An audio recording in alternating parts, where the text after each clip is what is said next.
ഭാര്യയുടെ അടിമയായിട്ട് കഴിയുന്ന ഭർത്താവ് അള്ളാഹു കാക്കുമാറാകട്ടെ. ചില ഭർത്താക്കന്മാരെ കണ്ടാ വിചാരിക്കും ഇവനെ കെട്ടിയത് അവളാണെന്ന വിചാരം. പെണ്ണ് കെട്ടിയത് ആരാ? ഭർത്താവിനെ ഞാൻ കെട്ടി. അങ്ങനെ ചില പെണ്ണുങ്ങൾ. അള്ളാഹു ആലം, അള്ളാഹു ഈമാൻ തരുമാറാകട്ടെ. എന്റെ ചെറുപ്പക്കാരാ, ഉസ്താദെ ഞാൻ പറഞ്ഞ അവള് കേൾക്കൂല്ല ഉസ്താദെ. നാണമില്ലേ വാപ്പ നിനക്കിത് പറയാൻ? നാണമില്ലേ? നീ കെട്ടിയ നീ ചെലവിന് കൊടുക്കണം. നിന്റെ പെണ്ണും പിള്ളയെ നിരക്ക് നിർത്താൻ കഴിയുന്നില്ലെങ്കിൽ പിന്നെ എന്തിനാ നീ ഭർത്താവ് എന്ന് പറഞ്ഞ് നടക്കണേ?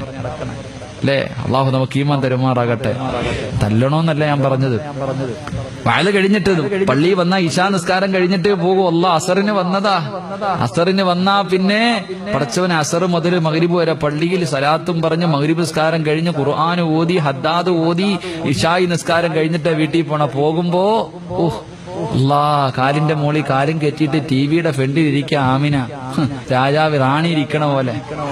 ഈ മനുഷ്യൻ കേറി ഇങ്ങനെ മിണ്ടാതല്ലാ പോയി മിണ്ടാ പോവാ. അള്ളാഹു വെറുതെ വിടത്തില്ല എന്ന് നബിയിന റസൂലുള്ളാഹി. എടുത്തിട്ട് ഒറ്റ ഏറി ടിവി അസ്സലാമു അലൈക്കും കഴിഞ്ഞു. ഭാര്യയോട് പറയണം ഇത് കാണരുത്, ഇത് കാണരുത്. കാണരുതെന്ന് പറഞ്ഞാൽ കാണരുത്, അത്ര തന്നെ.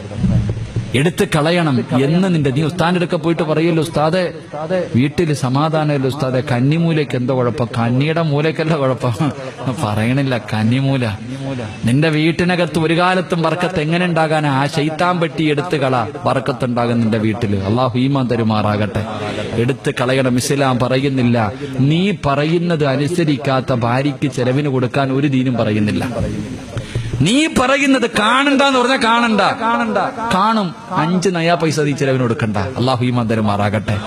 ഭർത്താവ് പറയുന്നത് അനുസരിക്കാത്ത ഭാര്യയ്ക്ക് ചെലവിന് കൊടുക്കാൻ ഇസ്ലാം പഠിപ്പിക്കുന്നില്ല. അള്ളാഹു ഈമാൻ തരുമാറാകട്ടെ. ഭാര്യയെ തല്ലണോന്ന് ഞാൻ പറയില്ല. റസൂലുള്ളാഹി തങ്ങൾ പറഞ്ഞു നിങ്ങളുടെ ഭാര്യയെ നിങ്ങൾ തല്ലാൻ പാടില്ല. റസൂലുള്ളാഹി തല്ലിയിട്ടുമില്ല. അള്ളാഹു നമുക്ക് ഈമാൻ തരുമാറാകട്ടെ. എന്നാൽ ചില സമയത്ത് പെണ്ണുങ്ങൾ താതാന്ന് പറഞ്ഞ് പുറകെ നടക്കും. കൊടുക്കാതിരിക്കാൻ പറ്റുമോ? എന്റെ പ്രിയപ്പെട്ടവരോട് പറയുന്നത്, ഭാര്യ പെണ്ണുങ്ങൾക്ക് പെട്ടെന്ന് ദേഷ്യം വരും. പെണ്ണുങ്ങൾക്ക് പെട്ടെന്ന് ദേഷ്യം വരും. പെണ്ണുങ്ങൾക്ക് ദേഷ്യമുണ്ടായ ആണുങ്ങൾ മിണ്ടാതിരിക്കല ഏറ്റവും നല്ലത്. ഭർത്താക്കന്മാര് മിണ്ടരുത്, സംസാരിക്കാതിരിക്കുക. കാരണം എന്തേ? നീ എന്തെങ്കിലും സംസാരിച്ച അവൾ അതിന് മറുപടി പറയും. നീ അതിന് മറുപടി പറയുമ്പോ അവള് വീണ്ടും പറയും തറതല.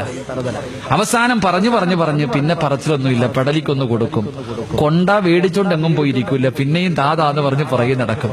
നമ്മൾ പിന്നെ വാരിക്കൂരി അങ്ങോട്ട് കൊടുക്കും. കുറച്ച് കഴിയുമ്പോൾ അവള് പെട്ടി എടുത്തോണ്ട് വീട്ടിൽ പോകും. അവിടുന്ന് പോലീസ് സ്റ്റേഷനിൽ പോകും. അവസാനം നിനക്കെതിരെ കേസ് കൊടുക്കും. നീ അകത്ത് പോയി ഉണ്ട തിന്നേണ്ടി വരും. അള്ളാഹു കാക്കമാറാകട്ടെ. അപ്പൊ ഏറ്റവും നല്ലത് എന്താ? മിണ്ടാതിരിക്കുക. ഏറ്റവും നല്ലത് എന്താ? ഭാര്യയ്ക്ക് ദേഷ്യമുണ്ടെന്നറിഞ്ഞാൽ ഭർത്താവ് മിണ്ടാതിരിക്കുക. പെങ്ങന്മാരോട് പറയാനുള്ളത്, നിന്റെ മച്ചായിക്ക് ദേഷ്യമാണെന്നറിഞ്ഞാൽ നീ ശരീരത്തിന് നല്ലത് ഒളിച്ചിരിക്കല.